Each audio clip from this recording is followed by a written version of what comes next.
Stop messing around, stop fooling around, stop delaying, stop procrastinating. Get up, get out, get it done. Everything is possible, nothing is a problem, and anything can be overcome. I just get my ass up out of bed, I get my shit together, and I get out and I start the fight. And that will transform you from a mere mortal into a superhuman being. I've never, ever, ever met anybody who told me that they got rich watching their IRA or their 401k.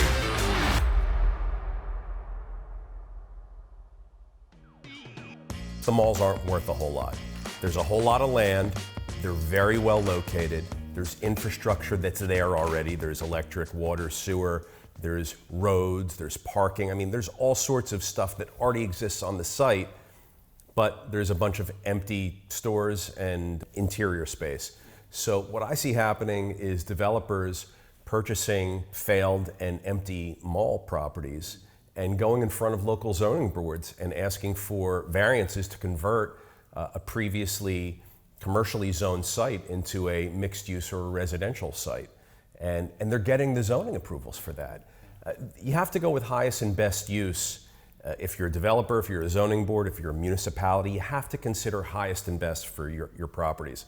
And these malls don't have much of a fighting chance in today's world unless we start to explore ways that they can become rezoned and repurposed for residential or mixed-use residential. I'm seeing that a lot, and right around where we're located, George, there's the Monmouth Mall, which is a huge campus, a big site, comprised of a main structure that houses the mall, lots of pad sites, lots of infrastructure going to it, really well located right at the intersection of the Garden State Parkway and regional roads, Route 36, Route 34. So it's very easily accessible.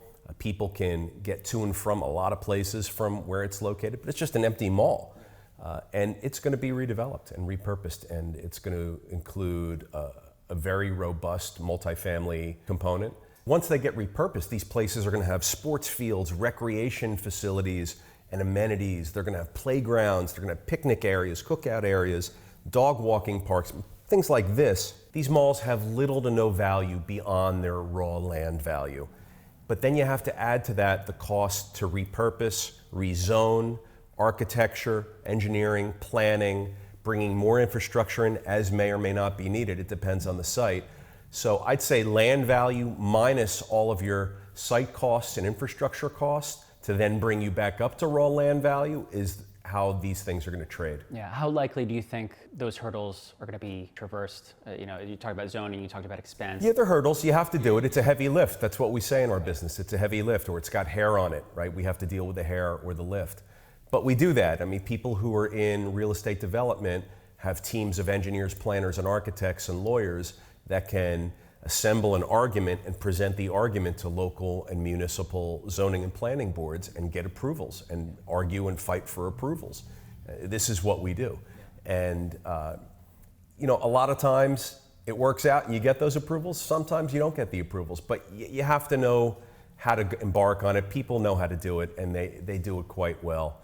These mall properties are significant sources of revenues for the towns and municipalities where they're located. So the towns are forced to reevaluate. They can't have just another mall operator buy the property and tenant up the empty building with all sorts of shops and it's poof, a mall again. That's not gonna happen. And the property tax revenue that the towns get from these properties is major. It's not a little bit of money, it's a lot of money because these are big properties we're talking about, and they're commercial properties. And most of these towns have rateable bases that are more heavily focused and weighted on the commercial base. So, the towns are going to have to fight to keep this revenue, and the way they're going to do it is by granting zoning approvals to repurpose these properties into something that's going to generate revenue for the town. Otherwise, they're going to have a big problem. So everyone's motivated to find a solution, but once you get approvals, you got a whole other set of challenges that occur. I mean, now you're talking about what do you do with this building? It's a huge building that was put up for the purpose of housing commercial activity and movie theaters and retail. And do you keep it and then adaptively modify it to allow for multifamily to exist? I mean, that's a big construction cost. You're talking about a mall where there's common areas and walking space now being converted into somehow condos or apartments and adding floors. I mean, the structure has to be able to physically support that.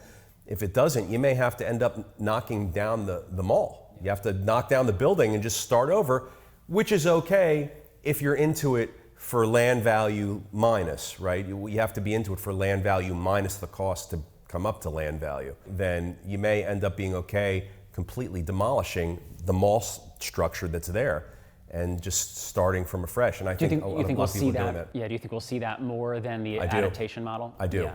It's hard to adapt a mall to all of a sudden become an apartment building. Yeah, I know plumbing and windows are the main components that I'm You're hearing talking about light and air. You're talking about just comfort and livability. You know, malls weren't built for that.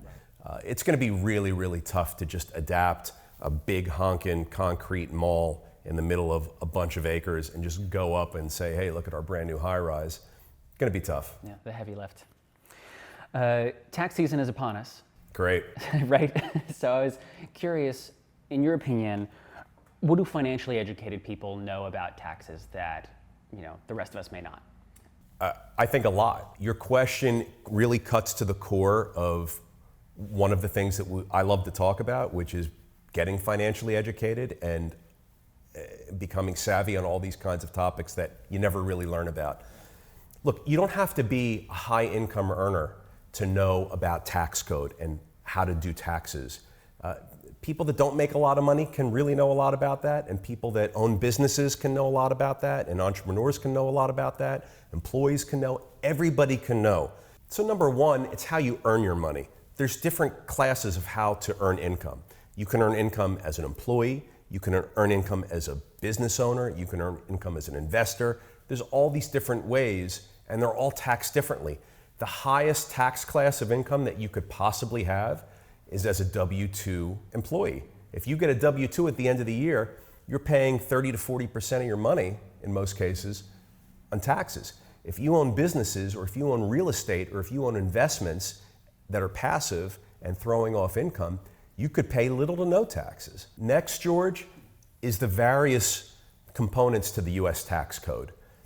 These things include write-offs, they include deductions, they include all sorts of benefits for various types of assets that you might own. If you own a home, you can write off mortgage interest and taxes in most cases. If you're a small business, or you're a sole proprietor, or you're an independent contractor or freelancer, there's going to be benefits that you have if you organize and form under an LLC or some other entity that allows you to operate your business and earn money into the LLC or entity and pay yourself a salary. And you can look this up. It's widely publicized and widely out there.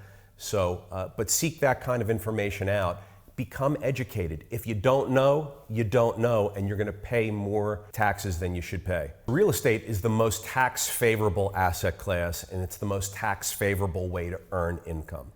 If you own real estate that's income producing real estate, the income that you get from that real estate is taxed at the lowest possible tax rate compared to if you are an independent contractor, freelancer, or a W-2 salaried employee. How do you screen tenants? We've talked about that kind of tangentially, but we haven't really tackled it as a whole topic. You're looking at an applicant's FICO score, you're looking at their income, you're looking at their industry, where they work. We've seen more than ever during a pandemic that certain industries are more at risk than others. You're looking at their prior rental history, you're looking at the state that they earn their income. Do they earn income from an employer that's located within your state? And once we verify income, we're measuring the income to rent ratio to make sure that our applicants don't exceed 35% of their income going towards paying their rent. That's a key metric. For us, that's how we determine affordability. If someone applies for an apartment with us and the annual rent is 35% or less to their annual income, that's the definition of affordability with us, and we are likely to proceed with evaluating and possibly approving that applicant. Likewise, if someone applies for an apartment and they have an income to rent ratio that's greater than 35%, it's going to be reason for a pause. Perhaps they're going to need a cosigner. We see that a lot with younger applicants. Perhaps they're just out of school or they're earlier on in their careers. It's the global picture. When someone applies for an apartment, it's not just the income to rent ratio. It's not just the FICO score. You really have to look at the global picture. You have to look at how the application's being securitized if they don't qualify on income and credit. Is there a cosigner? Is there another way to securitize the lease? Because a lease is really an obligation for the tenant to pay the property owner. It's a contract. So the property owner wants to know that there is some financial wherewithal behind that obligation to pay, either in the form of a job where the tenant is earning enough income to make the monthly payments, or with a cosigner, or with some sort of securitization of the lease that you can do financially in some states. Every states are different. A big thing for us is whether the income that the applicant is earning is in state or not. If there's a default and you have to go out of state to enforce your rights to collect on the payment obligation, it's going to be tougher than if you have to go in state to garnish a wage or perhaps seek to enforce your rights on a defaulted obligation of payment. But we're looking for those things. If everything's an indication, we want to be indicated that the person we're going to accept into our real estate has a high likelihood of making their payment obligations. This might be a weird question. There might not be a clear answer to it, but do you see a connection between that underwriting process and a tenant's behavior? Not just in paying, but in their actual interactions with staff, your interactions with you. So that you're getting into mythological secrets of the trade. I will tell you that there is no rule. Mm-hmm. You could have someone that presents with a high FICO score, with a high income, passes background checks, they move into your property, and they are an absolute disaster. I think everybody in our business can attest to that situation having occurred. Likewise, you can have someone that presents with maybe a lower FICO score and a lower income earnings amount, and they move in and everything's beautiful. You never know.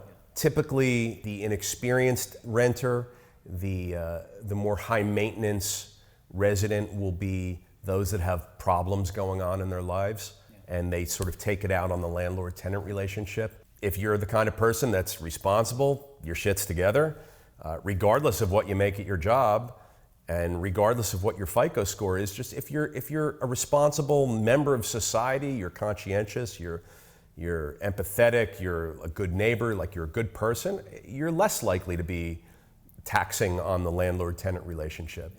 And and by the way, the same thing goes for the property owner, George. If the property owner is a good guy, a good person, there's more of a likelihood to have a good landlord-tenant relationship. If the property owner's a piece of crap, there's more likelihood that you're going to have a crappy landlord-tenant relationship. I think we can all attest to that as well. I mean, so the flip side of that question actually would be, are there things that you would look for in a landlord or in a property manager? That absolutely. You want to try and find a professionally managed building with a professional staff that's there 24/7 to take care of your needs. Look, things come up at home in a multi-housing situation. You've got neighbors, you're stacked one on top of another, to the left and to the right of each other. I mean, you've got four walls, a ceiling, and a floor where there's people all around you. So things are going to happen. Pets are going to bark. Deliveries are going to get made and then get lost. Parking is, someone's going to be in your parking spot. I mean, you have to have someone to call. Make sure that the person who's managing or owning your property where you live is a real professional outfit that can handle your concerns and needs, and they come up, right? You're gonna have a different experience with them than you will have with a sort of self-owner managed, long-time owner, not professional operator who sweeps the floors himself and that kind of thing. I mean, it's just not gonna be a great experience. It'll probably be a little less money than the professionally run property down the road, but it won't be the same living experience. You wanna make sure that the building you're moving into is being owned and managed by someone who offers things like professional monthly cleaning, monthly sanitization, recycling, composting in some cases if you're in those kinds of markets, extermination. I mean, all of these things are real material factors to living in multifamily housing. If one of your neighbors has an extermination issue, you're gonna have an extermination issue. You want the property owner to be on top of it. As a property owner, if you have a great location and a great property, give your residents great service. Offer a great place to live, but give them great service. That's what's going to differentiate you between all of the other flotsam and jetsam in your marketplace and at your price point, because not everybody is great at this. Every product is priced differently, and there's an ask for every seat, as we say in business. So If your ass wants the seat where there's people to tend to your needs, seek out a professional management company, a professional operator. If your ass wants the seat where you maybe want a little bit of a price value differential and you're willing to pay a little bit less to get a little bit less, there's those options as well. That's the beautiful thing about a free market in our rental housing industry, is that the market's often segmented and fragmented out into different price points with different levels of service and offerings. So seek the one that's best for you. Totally. You bring up your daughter quite a bit on the show. She's my whole life. Yeah. So I was curious, has fatherhood and marriage affected how you do business at all? Do you feel like that stayed the same? You know, did you do any math beforehand? I know that sounds ridiculous. I did no math. I did no math. But looking back on it, here's what I'll tell you. I mean, it's a very interesting question you're asking. I had a huge amount of drive before I got married. I had a huge amount of drive after I got married. For me, being part of a marriage team didn't really change my internal drive and fire to become successful. Yeah. Likewise, I had a huge amount of drive before I had children, and even a bigger amount of drive now that I have children, because I do it for them. Yeah. Like everybody does, George. I'm not unique, but everybody wants their kids to have it better than they have it, and I'm no different, and so everything I do is for my kids. I'm hungry for that. I want to achieve that for them. I owe it to them. It's my obligation and responsibility and duty. I'm going to step up and I'm going to do it. So, but I did no math. I didn't really calculate out sort of the dilutive effects of marriage on my success arc in my business life. None of that math was done. Well, because I think a lot of young people, when they look at the future that they're seeking, and especially if they're, if they think of themselves as achievers, they may be concerned that, oh, well, getting married or having children is going to take me away from the thing that I care about. Look, here's the most important thing. It doesn't have to take you away from the thing that you care about. Pick the right person, make a good decision, as with anything in life. Right? If you pick a bad person to be a partner with, you're going to have a bad partnership and it's just going to be tough. The most important thing is to have a partner that supports you, that understands your drive and your passions and your direction and where you're going with everything. And if you have that support, that's the most important thing. That will enable you to achieve. I find that the most successful people I know have great partnerships and great relationships with those that are closest to them, especially obviously spouses. So if you can have a great supportive relationship with your spouse or significant other, it's going to fuel you and enable you to become even more successful. It won't hold you back at all. Beautiful. All right, Peter. Well, I got some Zest quests. Zest away, babe. Fantastic. All right. First Zest quest, what's something you think the majority of the public is misjudging value on, either overvaluing or undervaluing? Overvaluing looks and appearances and fronting as if they're successful, as if they're rich, as if they're experienced when they're not, any of those things at all. It doesn't matter what other people think, so don't spend so much time making it look like you're something that you're not. Put in the real work and achieve the real results instead. Don't spend the time and money making yourself look a certain way when you're just not that way. Most of the people I know that have made a lot of money are really mellow, low-key people.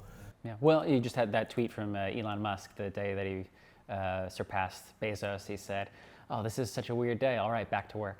Back to work, man. I love that. Yeah. I love that he said that. Totally. You know what else I love about him? He earned his wealth. He created his wealth. In our country, the significant majority of the people who are very wealthy created it from nothing. Sure, there's people that were born into it. I'm not saying they don't exist. And there's people that have inherited wealth. Yeah. They exist as well. The significant majority of people in our country that have become really wealthy created it, worked for it, and worked their way up over long periods of time, over the course of the marathon, and then one day they were there, and that's how they got their wealth. And I love that. And he's a great example of it because he acknowledges, he says, look, I'm not great at so many things. I just know how to hire people that are smarter than me. And that's such an important skill if you want to build and grow and create stuff, is to be able to delegate and bring in people who are smarter than you. So I love Elon Musk. I love him for saying that, so thank you for bringing that up. Yeah, he spends a tremendous amount of time on product development, even in comparison to other successful yes. people and everything like that. So that's important. All right, and last question for today. If you were meeting someone for the first time, say you're at a party or something or an interview, and someone says, hey, have you heard about, what's something that would grab your attention or have you say, oh, you know, I'm gonna like this person? Is there anything that you feel like comes up where people are, interviews, parties, anything like that? You know, I welcome those moments. I haven't had any interviews in the past year. I haven't been to any parties in the past year. So if anybody says anything to me about, hey, have you heard about, that means that we're having some sort of conversation and we're being brought together, which I crave and I appreciate and I long for. Today's world is so divisive. People aren't talking. People aren't coming together. And I'm not talking about just the pandemic. I'm just talking about our cultural world that we're living in right now. People are so divided. There's so much anger. There's so much divisiveness. There's so much resentment. So many different issues and so many cross sections of people across our society, and it's just a bummer. So for me, if someone were to say, hey, Peter, have you heard about, I'd be like, yeah, what is it, paper clips? Tell me. Like, I'm so hungry to have a connection and speak and be engaged with people and be together with people that it really can be anything for me. What I'm hearing you saying a little bit is that it's not so much what the person is bringing up to you, but if they're listening, maybe that's... A little bit of listening, a little bit of talking, and a lot of coming together on things.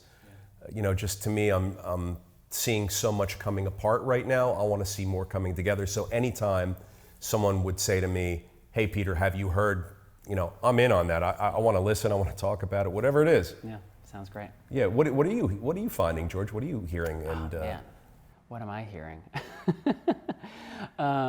You're like the main person that I've been together with and spoken to in the past year. Yeah, well, it's only you. Yeah, and you posted the thing about it might get loud the other day on your other the Jimmy account. Page. I love that. And that really, I love that movie. It's a great. When the Edge stands up, he starts going into the riff, and the Edge stands up off the couch. He's got that look in his face, and you could see the raw emotion in his eyes, and he sort of tilts his head.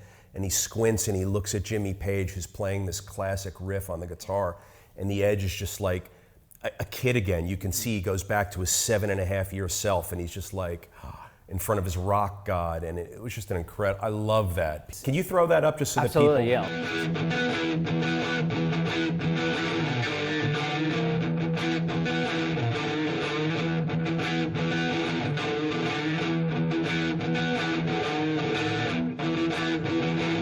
For those that haven't seen it, It Might Get Loud is following Jack White, Jimmy Page, and The Edge, and their kind of careers as guitarists.